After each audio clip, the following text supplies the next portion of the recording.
Assalamualaikum, berjumpa lagi dengan saya, adik-adik yang solih dan solihah.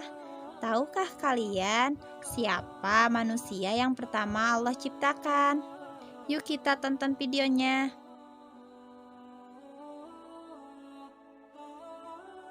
Dalam kisah Nabi Adam sebelumnya, dikisahkan bahwa iblis telah terusir dan menjadi sangat dendam.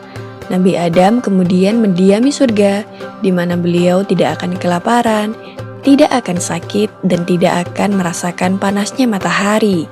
Setelah sekian lama tinggal di dalam surga, Nabi Adam merasa kesepian, walaupun sudah bersama dengan para malaikat. Dengan kehendak Allah, Nabi Adam mendapat seorang pendamping di dalam surga. Malaikat bertanya-tanya kepada Nabi Adam, siapakah yang telah menjadi pendamping Nabi Adam tersebut? Beliau dengan ilham dari Allah menjawab bahwa istrinya tersebut bernama Hawa.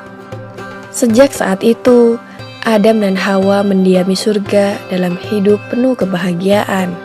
Allah melimpahi surga dengan segala hal yang menjadi kebutuhan Adam dan Hawa.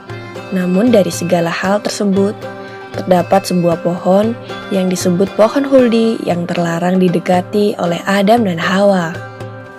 Allah memperingatkan bahwa Adam dan Hawa akan celaka dan termasuk ke dalam orang yang zalim bila mendekati dan memakan buah dari pohon tersebut.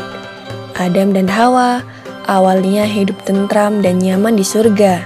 Namun suatu waktu, syaitan yang merupakan salah satu golongan iblis yang terkutuk mendatangi Adam dan Hawa. Syaitan berusaha menggoda dan menjerumuskan Nabi Adam dan Hawa. Syaitan membandingkan Nabi Adam dan Hawa sebagai manusia dengan para malaikat, bahwa malaikat akan menjadi penghuni surga yang abadi, sedangkan Nabi Adam dan Hawa akan menjadi khalifah di bumi. Para malaikat hidup dengan nikmat tiada henti dengan hidup abadi di surga. Syaitan mengatakan bahwa ia tahu caranya agar Nabi Adam dan Hawa bisa seperti malaikat. Ia mengatakan bahwa Nabi Adam dan Hawa harus mendekati pohon khuldi. Syaitan juga membujuk mereka untuk memakan buah dari pohon tersebut. Akhirnya Adam dan Hawa tergoda untuk memakan buah dari pohon khuldi. Setelah memakan buah dari pohon tersebut, kemudian terbukalah aurat Nabi Adam dan Hawa. Karena muncul rasa malu, dengan susah payah Nabi Adam dan Hawa berusaha menutupi aurat yang tampak itu dengan dedaunan yang ada di sekitar mereka. Seketika sadarlah Nabi Adam dan Hawa akan kesalahan yang telah mereka perbuat. Larangan yang Allah peringatkan justru tidak dihiraukan. Pohon yang sama sekali tidak boleh didekati, justru dimakan buahnya. Rasa penyesalan pun muncul.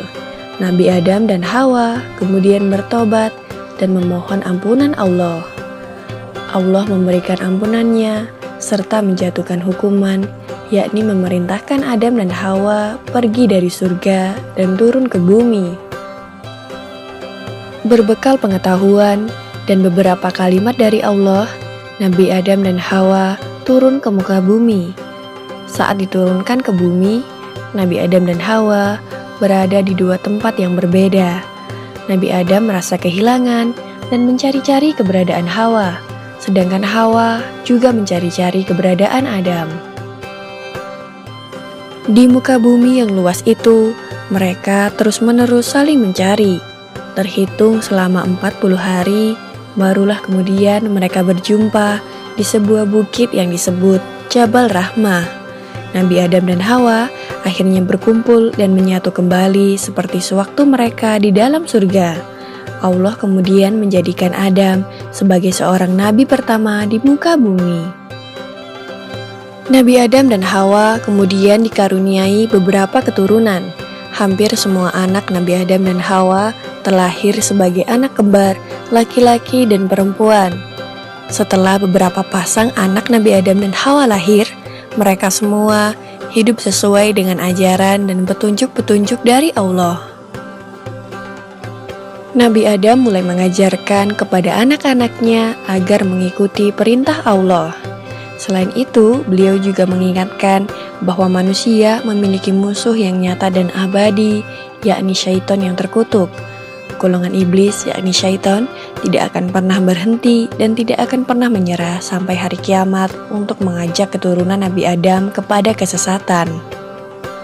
Demikianlah kisah Nabi Adam alaihissalam memakan buah khuldi yang membuat beliau diturunkan ke bumi.